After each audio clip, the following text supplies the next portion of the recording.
ទាហានថៃរបស់20នាក់ក្រោយពីកលាប់រថយន្តនៅខេត្តរយองប្រទេសថៃរថយន្តយោធាមួយគ្រឿងដែលដឹកទាហាន Marine បានក្រឡាប់នៅលើផ្លូវរអិលក្នុងអំឡុងពេលភ្លៀងធ្លាក់ខ្លាំងនៅភូមិខាងកើតនៃខេត្តរយองកាលពីថ្ងៃពុធហេតុការណ៍នេះបានបង្កឲ្យមានការគ្រោះថ្នាក់ជាបន្តបន្ទាប់ធ្វើឲ្យទាហាន20នាក់រងរបួសគ្រោះថ្នាក់នេះបានកើតឡើងប្រហែលជាម៉ោង2រសៀលនៅលើផ្លូវសុខុមវិឡាក្បែរផ្សារកៅដិនក្នុងស្រុកឃ្លាំង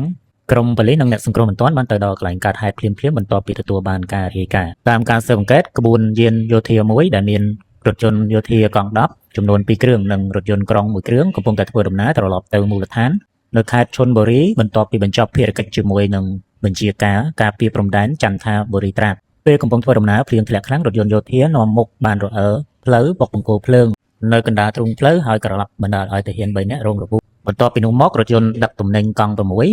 គ្រឿងបានឈប់ដើម្បីជួយអ្នករងរបួសមិនយូរប៉ុន្មានរថយន្តយោធាគ្រឿងទី2បានបាត់បង់ការគ្រប់គ្រងហើយបានបុកបណ្ដាលឲ្យមានអ្នករងរបួសបន្ថែមក្រុមសង្គ្រោះបានដឹកទាហានរងរបួស20នាក់ទៅកាន់មន្ទីរពេទ្យ